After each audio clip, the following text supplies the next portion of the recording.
Foot.fr, fournisseur officiel de football. Salut tout le monde et bienvenue dans ce nouveau JT Foot Mercato. Lendemain d'une très grosse soirée Ligue des Champions, donc on va commencer par parler de nos clubs français. Le PSG a fait respecter la hiérarchie en écrasant le Stade Brestois hier à Guingamp.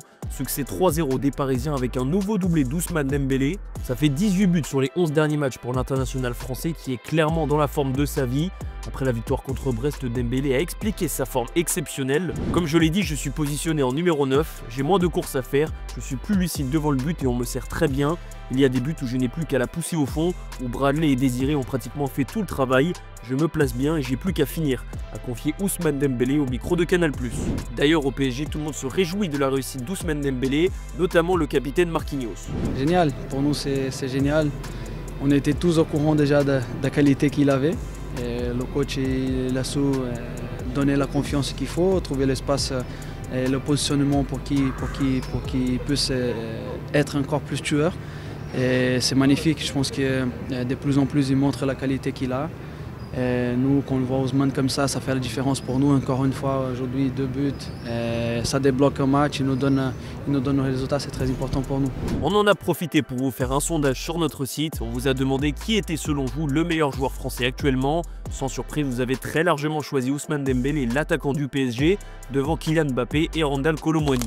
Un mot sur l'Olympique Lyonnais, les Gaunes peuvent d'ores et déjà remercier Botafogo. Aujourd'hui, le journal Le Progrès nous apprend que l'OL devrait récupérer 98,5 millions d'euros grâce au club brésilien. La raison est simple, les départs de 3 joueurs du club brésilien seront encaissés par l'OL. Dans les 3 joueurs, on retrouve Luis Enrique qui a signé au Zénith, Thiago Almada qui s'est engagé avec l'OL et un 3e joueur dont on ne connaît pas encore l'identité. Forcément, cette stratégie financière risque de faire débat, à voir si la DNCG se penchera ou non sur ces dossiers.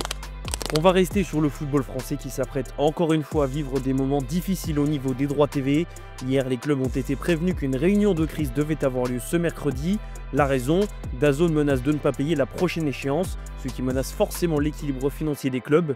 Plusieurs présidents s'inquiètent énormément de cette réunion et plus globalement de la situation. Grâce à mes bonnes ventes l'été dernier, je pourrais tenir 2, 3, 4 mois maximum. Mais après, je suis mort, a confié un président de Ligue 2 à RMC.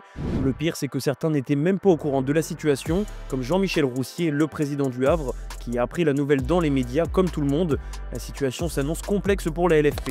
Côté Mercato, Paul Pogba n'a finalement pas trouvé de club cet hiver. On a parlé de l'OM pendant un moment, d'ailleurs Mehdi Benassi a reconnu qu'il y avait eu un intérêt, mais finalement le dossier n'est pas allé plus loin. Visiblement l'OM n'est pas le seul club à avoir fait volte-face. Selon le Corriere dello Sport, la Fiorentina avait l'accord de Paul Pogba qui était partant pour s'engager avec la Viola. Le milieu français était même prêt à faire de gros efforts financiers. Il avait accepté une offre de contrat d'1 an avec 8 millions d'euros de salaire, soit beaucoup moins que ce qu'il avait à la Juventus. Finalement, c'est le club italien qui aurait changé d'avis au dernier moment, considérant que l'effectif actuel est déjà suffisant, notamment au milieu de terrain. On file à l'étranger et on revient sur la Ligue des Champions. Hier soir, le Real Madrid est allé s'imposer dans le temps additionnel sur la pelouse de Manchester City, grâce à un but tardif de Jude Bellingham. Avant ça, on a eu droit à un match exceptionnel, mais aussi à une banderole très offensive des Sky Blues. On vous en a parlé ce matin dans la revue de presse. On pouvait voir une photo de Rodri avec le ballon d'or et l'inscription « Arrête de pleurer ». Tout le monde a d'abord pensé que c'était Vinicius, la cible de cette banderole.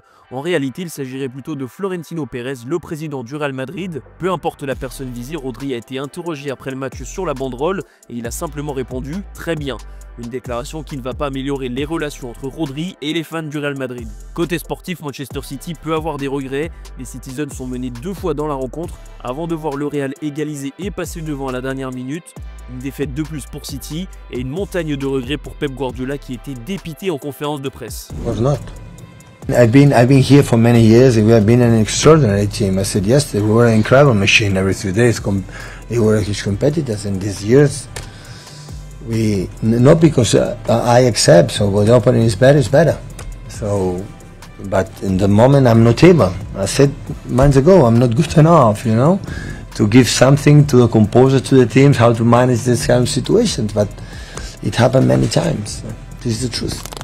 Dans cette soirée de gala, les stars ont brillé, notamment Kylian Mbappé et Erling Haaland. Un but pour le Français, 2 pour le Norvégien qui a enfin ouvert son compteur face au Real Madrid.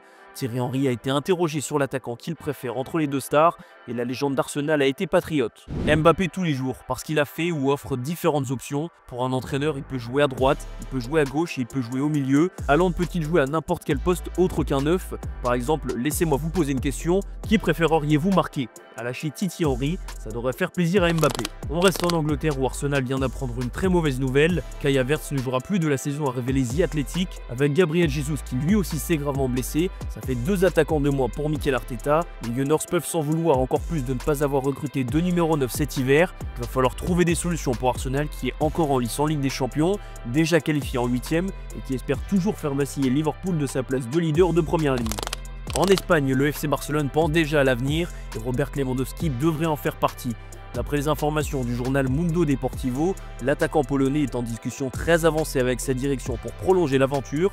Lewandowski va étendre son contrat d'1 année supplémentaire, un geste assez symbolique parce que dans tous les cas, son contrat aurait été prolongé automatiquement vu qu'il a disputé plus de 50% des matchs cette saison. En revanche, ça coince pour Frenkie de Jong. L'international néerlandais arrive en fin de contrat en 2026 avec le FC Barcelone et pour le moment, il est très loin d'une prolongation. Les positions entre les deux parties seraient assez éloignées, à tel point qu'il n'y a plus de discussion depuis des semaines.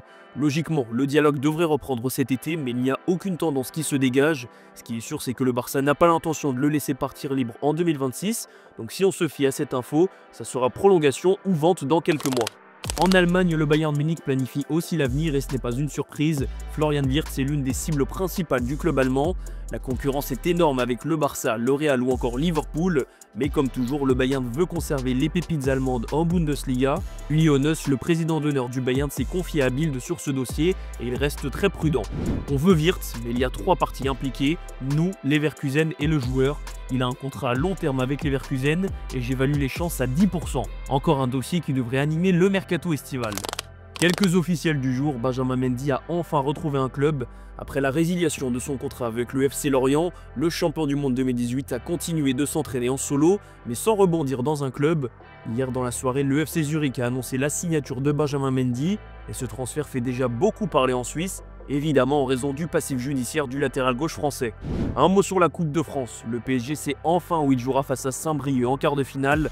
Le pensionnaire de National 2 affrontera le leader du championnat au Roazhon Park de Rennes. C'est le Stade Rennais qui a d'ailleurs annoncé la nouvelle sur X. Elle s'explique tout simplement par le partenariat qui lie les deux clubs bretons depuis 10 ans. Enfin, on va conclure ce JT avec l'image du jour.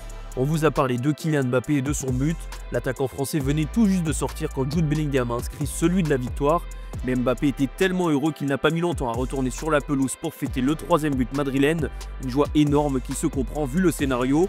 Voilà, je vous laisse sur ces images. Merci d'avoir suivi ce JT et on se dit à demain sur Foot Mercato.